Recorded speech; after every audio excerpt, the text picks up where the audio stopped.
Underneath Antarctica's ice, there's a deep, dark secret. Today, we're going to melt all that ice to find out how it would transform Earth. What mysteries lie buried deep under its thick, frozen surface? As the ice melts and sea levels rise, what would happen to our coastal cities? And why might this lead to some unexpected diseases? This is What If, and here's what would happen if all Antarctica's ice suddenly melted. Welcome to Antarctica, the continent that encircles the South Pole. It's 40% bigger than Europe and full of ice. Here you'll find seals, whales, penguins, and the odd scientists doing some research.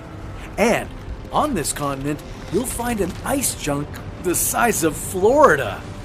Welcome to the 120-kilometer wide Thwaites Glacier. Its more scary nickname is the Doomsday Glacier. When it melts, there will be a catastrophic rise in sea levels all over the world. Now, this Doomsday Glacier is melting incredibly fast. It sheds 50 billion tons of ice into the ocean every year, and it accounts for 4% of the 9 inches of sea level rise that's happened so far. Some scientists are predicting that the whole thing might melt in decades rather than centuries. But we don't even have a few decades to hang around, let alone centuries. So I'm going to show you what happens if it melts a whole lot sooner, in seconds. In just a few seconds, Thwaites has melted and flowed into the Southern Ocean that surrounds it, and from there into the Indian Ocean, the Atlantic, and the Pacific. Sea levels rise by 60 centimeters around the world. The streets of San Francisco are getting flooded. Miami and New Orleans are also rushed with water. But what's going on? Why did this glacier crack and break away from the rest? Well, there's something going on underneath. Beneath Thwaites is a massive river flowing fast. Melted ice from the iceberg is feeding it. This is happening thanks to geothermal energy from the Earth's molten interior. The melting process starts off slow, but eventually huge chunks of ice break off. This starts a chain reaction, causing more and more ice to break off and melt. And there's more to it than just one river. A whole world of mysteries lies beneath the ice of Antarctica. But before I take you to that fascinating underworld, I want to tell you about why Antarctica is so important. It's an ice sheet covering an area of 14 million square kilometers, with an average thickness of over 2 kilometers. Just for comparison, that's 1.5 times the area of the United States. That is a staggering amount of ice. 25 million cubic kilometers of it. It's 90% of all the ice on the globe. And locked up in that ice is 60% of Earth's fresh water. Now, unlike the Arctic, where the ice is floating on water, there's land beneath the ice in Antarctica. You don't think about it because 98% of the land is covered with ice. And that's not all. 1.5 million square kilometers of ocean is also hiding underneath this ice. And when all this ice melts in a few minutes, sea levels are going to rise an astounding 70 meters. We'll see what this epic meltdown does to Earth in a bit. But first, I want to talk about what's waiting for us underneath all that ice, because it could be equally as alarming. If all that ice melted, ancient microbes and viruses trapped for thousands or even millions of years could be released, potentially unleashing unknown diseases on the world. Modern immune systems have never encountered these ancient pathogens, meaning we might have little or no natural defense against them. Without having prior evolutionary exposure, infections could spread uncontrollably, requiring cutting-edge medical treatments just to stand a chance.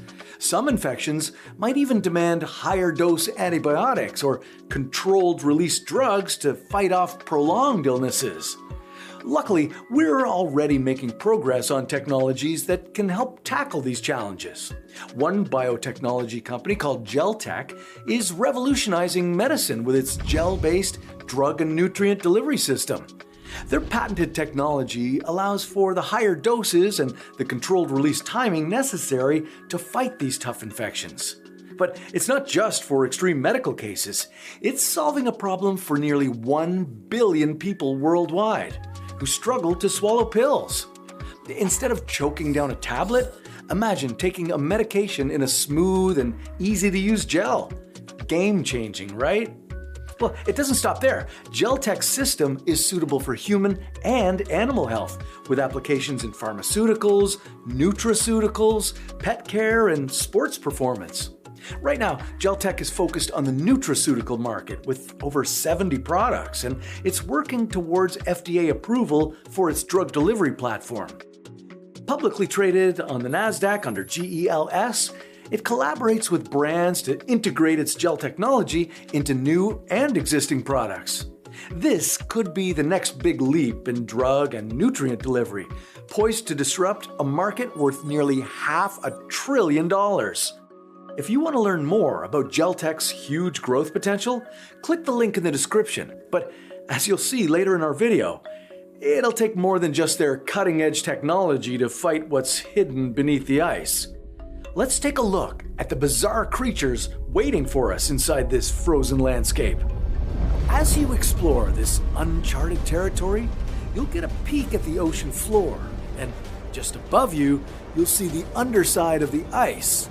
Here, you'll find a type of marine life called anemones. These tiny little creatures are burrowed into the underside of the ice. You'll also find some other small fish and crustaceans. The anemones you find are going to be very different from what you'd find normally in the ocean. They're a new species with an unusual trait. See, anemones usually stay rooted to a single spot, kind of like a plant, but these Antarctic anemones wriggle about in the water. Scientists are still figuring out where they're trying to go. Okay, almost nothing grows in that cold darkness, right? So, what are these creatures eating, and how are they surviving?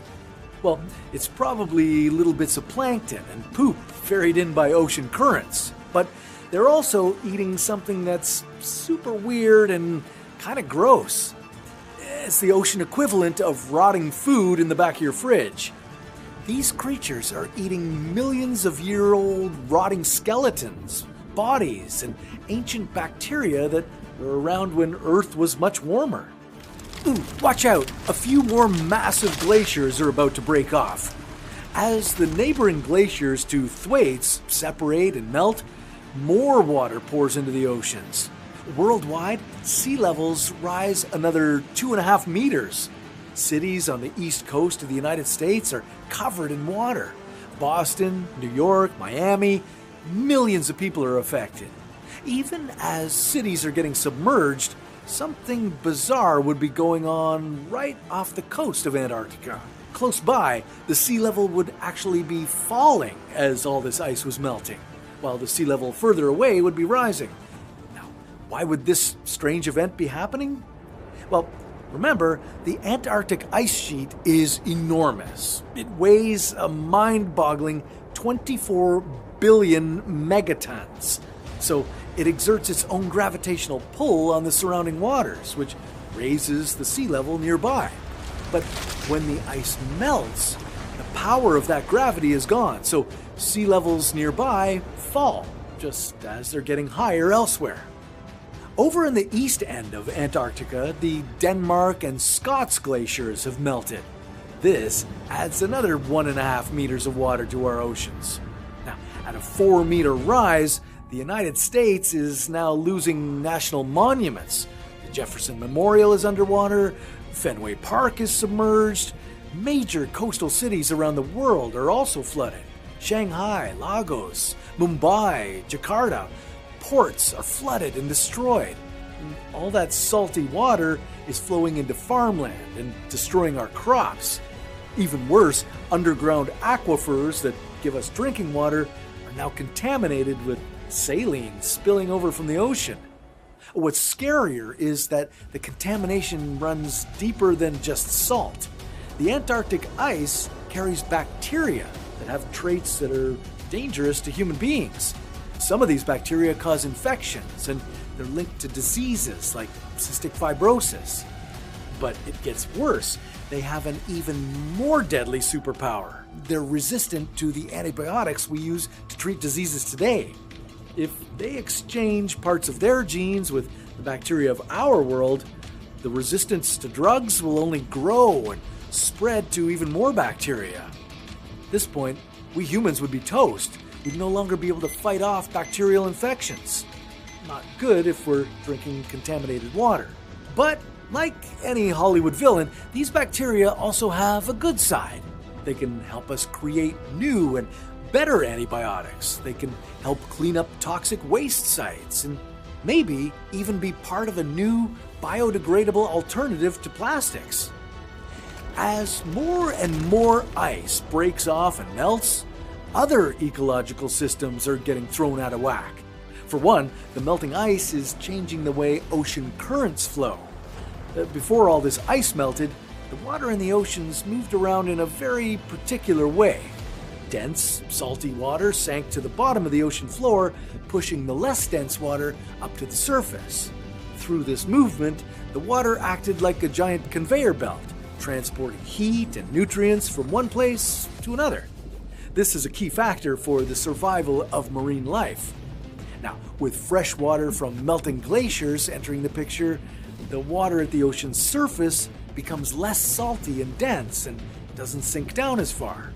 It's like our ocean conveyor belt has been jammed up. It's no longer able to move heat around from one place to another. Scientists warn that the melting of the Arctic will mess with the warm Gulf Stream. They're still figuring out how an Antarctic ice melt will change our climate. Under some circumstances, for instance, if icebergs broke from the Antarctic and melted further away in the Atlantic, the changes in ocean circulation could bring on an ice age. But if the melting primarily caused sea levels to rise, well, we'd probably just end up with a warmer Earth. And it's not just heat patterns that we need to worry about. Breaking the oceanic conveyor belt means problems with the movement of nutrients from the ocean floor to the surface. These nutrients are important for the growth of phytoplankton, tiny algae at the bottom of the ocean food chain. They may seem small and insignificant, but they're the bedrock of life in the ocean. They provide essential nutrients to marine life. But not all phytoplankton would suffer the same fate. For the phytoplankton around Antarctica's waters, the melting ice would provide iron and give them something rich to feast on. In fact, this event might lead to a temporary massive algae bloom as the waters are flooded with nutrients that were previously buried in the ice. The growth of the phytoplankton might be a good thing because at least they'll absorb a little carbon dioxide. The Earth will need that. Why? Well, because all this ice melting is going to make the planet a lot hotter for several reasons. First, ice helps keep Earth cooler through its super reflective surface. It's very effective at bouncing sunlight away from Earth's surface, which helps keep things cool. But once it's melted, that's a different story. With glaciers melting and the water warming, the activity of microscopic fungi in the water is also picking up. Just like dead leaves decompose in forests, microscopic fungi act on dead matter in the oceans, decomposing it and releasing carbon dioxide. Warmer oceans mean more dead matter gets decomposed, leading to more carbon dioxide being released. Now, on top of this, the melting glaciers create a layer of fresh water on top of the salty ocean water. This causes the oceans to be less efficient at removing carbon dioxide from the air, again, adding to the warming. And now, the rest of Antarctica is breaking up into humongous chunks and melting rapidly. Water from the melting ice pouring into the oceans. As the ice melts, something amazing is revealed. A natural wonder that's been hidden for millions of years. An enormous canyon system, 100 kilometers longer than the Grand Canyon. It's the deepest canyon on Earth, running 3.5 kilometers below sea level and stretching all the way from the interior to the coast. And now you can also see the 15-million-year-old Lake Vostok, the 6th largest lake in the world by volume. And good news, with all the ice melted, you can picnic there. If you're still in the mood to picnic after everything the Earth is going through. Plus, you might want to stay away from the microorganisms living in the waters of Lake Vostok. They've been evolving there, isolated from the influences of our world for 15 million years. Who knows what they could do to your body? But there's no time to admire the canyon or peer at Lake Vostok because sea levels are rising, higher and faster than before. You're witnessing the last and most dangerous stretch. Every last chunk of ice is melted. Sea levels have risen over 70 meters. This rapid rise has caught people by surprise. 40% of the world's population, over 3 billion people, live near a coastline, and the vast majority of them have drowned as Antarctica's ice has melted in a matter of minutes. The entire Atlantic seaboard, including huge chunks of the United States, is gone, submerged underwater. People in skyscrapers as high as 23 stories are forced to race to the rooftop in a desperate bid to survive. Parts of California are transformed into bunches of little islands surrounded by water, and other parts of the state are completely gone. London, Paris, Venice, and every major coastal city we know and love is underwater. Millions of people are displaced, injured, or potentially dying from this catastrophic event. Anyone smart enough to jump in their car and flee inland as the water first started pouring onto land may have escaped with their lives if they could get to higher ground, but those are only a lucky few. Governments are in a panic, deploying emergency operations. They know that almost everyone on the coast has drowned, but maybe there's a way to rescue desperate people on top of skyscrapers. But with so many people affected, are there enough helicopters to even rescue these people? Boats would be needed. How will governments be able to replace all the destroyed infrastructure? More importantly, what will we do about the sudden lack of fresh water? With our fresh water mixed with salt water, humans now have a serious lack of drinking water.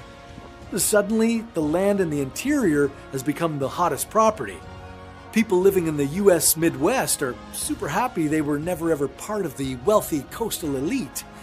Denver, Minneapolis, and Las Vegas are looking more attractive than never before. Now, nations in the southern part of the globe are hit even harder.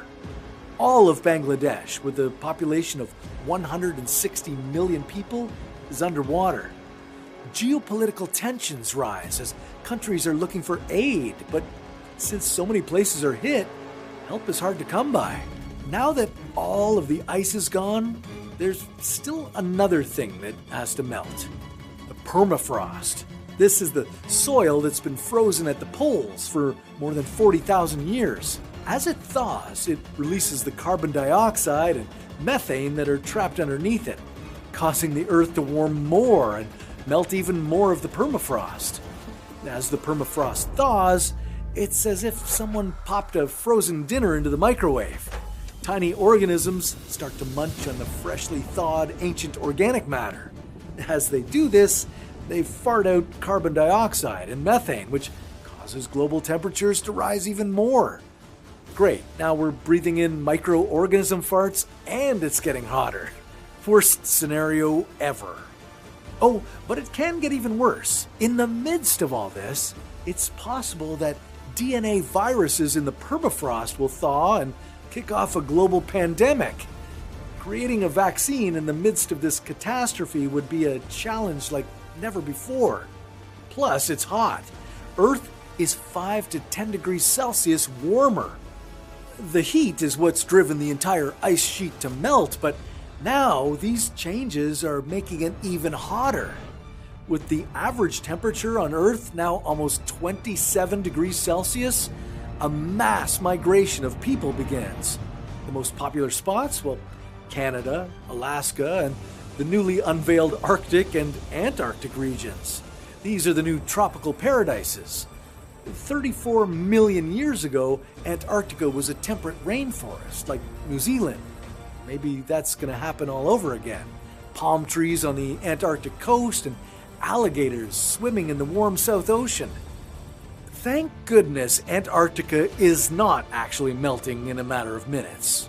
With coastal cities turning into watery graves, 3 billion people dead, our groundwater contaminated, more warming on the way, and maybe a global pandemic, I can't think of a worse situation.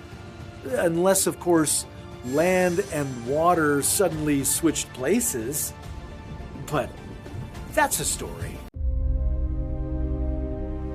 Welcome to another Mystery Minute. Can you solve this magic?